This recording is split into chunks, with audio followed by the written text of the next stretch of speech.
नमस्ते, मैं मणि वाजपेयी आपके साथ करूँगी आपके ही मन की बात और चाहूँगी कि आप भी अपनी बातें बताएं। जो भी आपके फीडबैक देना चाहे कार्यक्रम के बारे में, अच्छे से अच्छा जो हम समाज को दे पाएँ और शुभ विचारें, जिससे आने वाली पीढ़ी जो है वो हमारे इन्हीं विचारों के साथ आगे बढ़े और हमारा समाज जो थोड़ा भटक गया है, क्योंकि आजकल सभी लोग वो वहाँ पे जा रहे हैं, उन गलियों में जा रहे हैं जिनकी हमें ज़रूरत ही नहीं है और जो हमारे पास है उसकी कदर ही नहीं कर रहे हैं। तो कुछ रिश्ते हैं, समस्याएं हैं, उनके साथ हम अपना जो है अनुभव बांटेंगे और एक कहानी के द्वारा बताऊंगी, क्योंकि आजकल सबसे बड़ी समस्या है माता पिता और बच्चों में सामंजस्य की।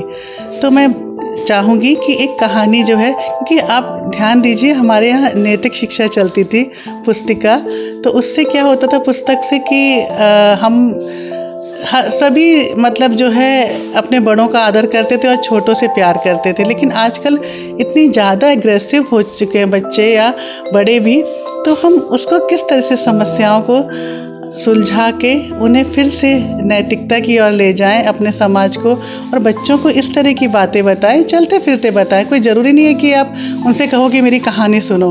कभी कभी आपस में पति पत्नी भी इस तरह की बातें करें कि बच्चे जो हैं वो सुन लें, वैसे ही उन्हें ये ना लगे कि आप उनको सुना रहे हैं। तो मैं एक कहानी के माध्यम से आपको बताना चाहूँगी कि हमारा वही रिश्ता है, माता पिता का वही रिश्ता बच्चों से होता है जो एक ईश्वर और उस पर विश्वास करने वाले व्यक्ति का होता है।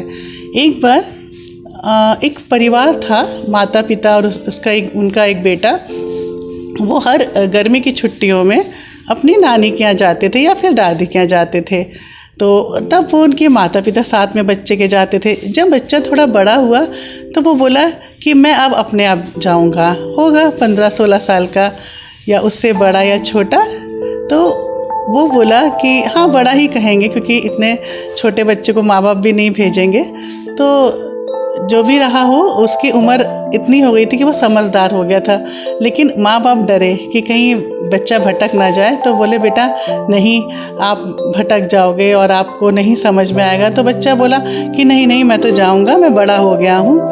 तो ठीक है, जब इतनी जिद देखी कि ठीक है नानी के यहाँ जाना है तो जाओ। और उन्होंने, पिता ने उसको जब वो ट्रेन में बैठाने आए तो उन्होंने एक लेटर लिया, चिट्ठी ली और उसके पॉकेट में रखनी चाहिए। बोले बेटा ये मैं आपके रख रहे। तो उसने उन्होंने शर्ट के पॉकेट में उसकी वो चिट्ठी रख ली। उसने अनमने ढंग से वो हाँ हाँ करके बोला ठीक है पिताजी, और अपना जो है उनके पिताजी जो है चले गए। और बच्चा जब ट्रेन चलने लगी, बच्चा खूब एंजॉय करने लगा।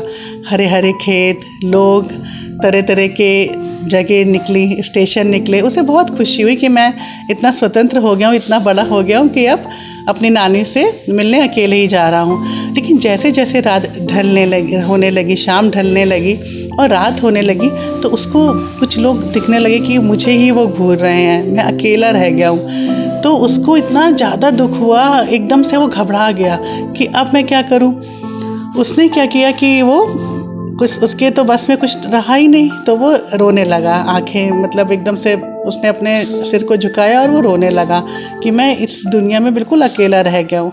तभी उससे पिताजी की, अपने पापा के लेटर के बारे में याद आया कि उन्होंने मुझे चलते वक्त कहा था कि जब भी तुम परेशान हो तो इसको पढ़ लेना। बच्चे ने निकाला लेटर और जैसे ही उसने पढ़ा तो उसमें लिखा था कि अगले कंपार्टमेंट में मैं तुम्हारे साथ हूँ, तुम अकेले नहीं हो इस ट्रेन में। तो यही हमारा और हमारे बच्चों को हमें विश्वास दिलाना है कि, और यही हमारा भगवान है, यही ईश्वर है। कभी भी आप लोग भी हताश मत होइएगा ज़िंदगी में, क्योंकि हमारे हर आगे जो है और ईश्वर जो है वो चल रहा है, वो हमें सही राह दिखाएगा अगर हम सही शुभ विचारेंगे।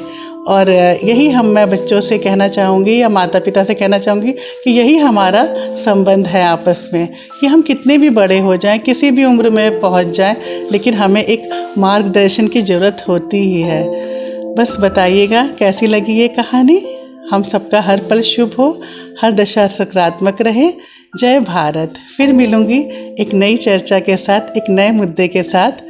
जय भारत, पुनः जय भारत।